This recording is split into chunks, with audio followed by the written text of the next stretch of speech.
Okay, I'll be brief. So one of the things that people do with assisted migration models is to project where species would be in the future and then suggest that these might be suitable places to move things to so that they can be, you can reduce extinction risk. And there's several problems with these models.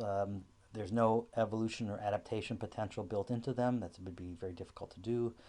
People are working on trying to include biotic interactions, but it's still pretty clunky and clumsy, and it's mostly because of the complexity, not because of our lab modeling capacity. And so, not clear where we're going to get with that. But if you start modeling invasive species, we see that they often occur in climatic and physical environments way outside their historic ranges, suggesting that those biotic interactions are important.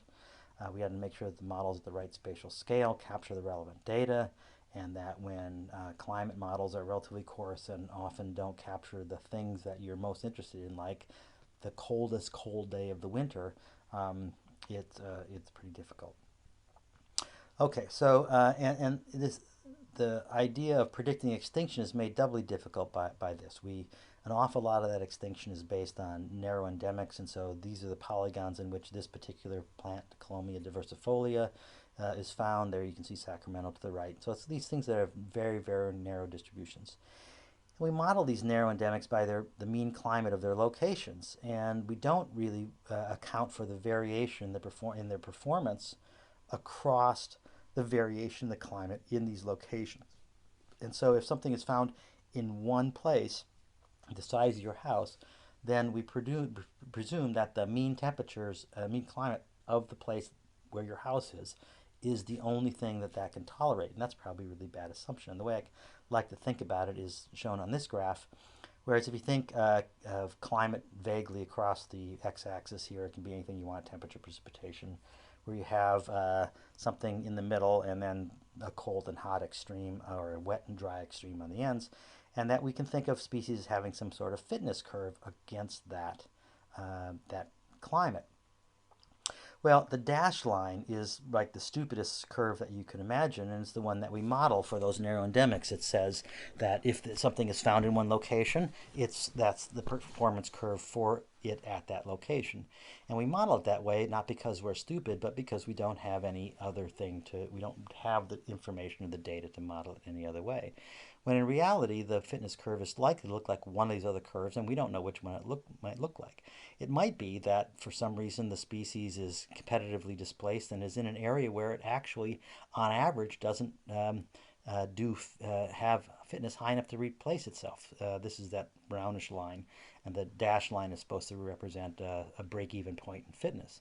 And it might take extreme years, like extremely wet ones or extremely cold ones, in order for the population to refurbish its population. And we're not likely to model that either. The other two models suggest that there may be one constraint that's more than the other, or it might have some broad range under which it does reasonably well.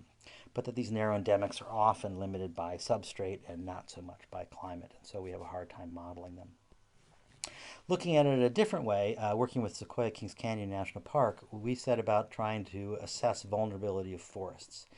And I'm not going to go into great detail on this, but what we basically did was we took these vegetation types in the Sierra Nevada and we described where they exist in climate space using principal components analysis of bioclim or Bayesian characterization model attributes on the x and the y axis.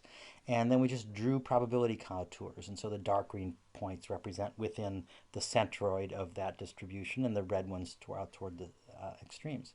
And then we projected those back, then we projected future climate from the locations where you find that thing back onto that same principal components. And so you see from the upper left to the upper right to the lower left and the lower right, all those points are drifting to the right and out of that bioclimatic envelope. And what we do is we declare then those red points to be vulnerable to change from whatever they are into something else because they're outside of the distribution of the climatic parameters that where we find that type of thing today.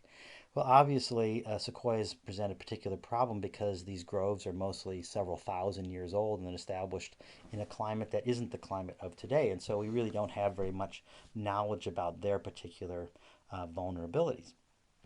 But this recent drought gave us an opportunity to ask to the degree to which we think we're actually capturing what we want to be capturing. And so this map on the left is Sequoia Kings Canyon National Park in the yellow outline.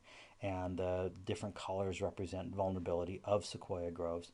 And then we blow up the Giant's Grove, Giant Forest in the middle there over on the right.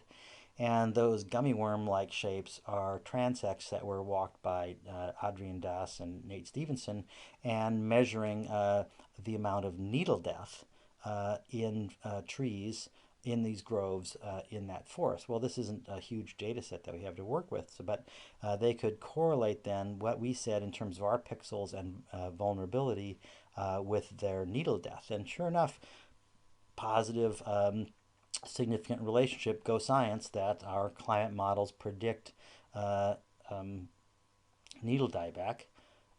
The downside is we explained 4% of the variation. So this is just not a very predictive model, and it's not something to be very confident about in terms of predicting the future.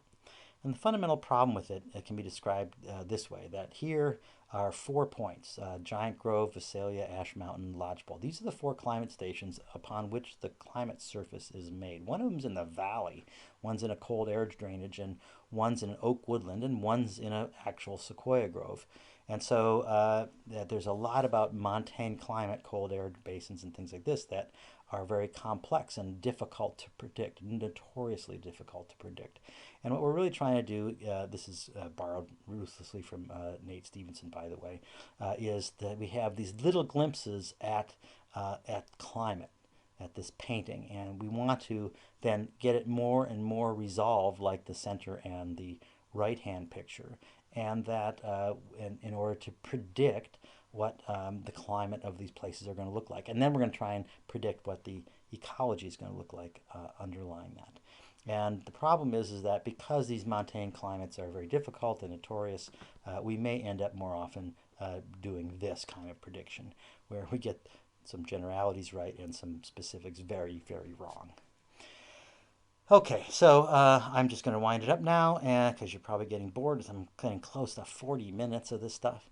But just to say that we're in early days of this climate change in theory, in that we've had about a degree of warming. The world has made this agreement that we're going to try and stop this at 2, which is going to require halving the carbon emissions, and maybe we can get there through these technologies, etc. But that's a pretty ambitious goal, and that most of that extinction and cause for moving species around through assisted migration are when you get considerably more warming. And so it's important that conservation biologists plan for this sort of thing now.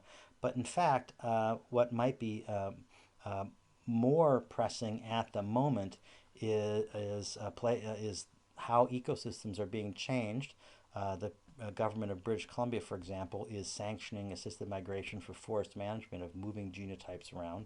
The Forest Service is also recommending moving genotypes around for climate change, and people doing weird things. And so here's the Torreya guardians on the right. They're moving Torreya taxifolia up out of its native distribution in an effort to save it, and they're using assisted migration as a backdrop, but mostly they just like the species.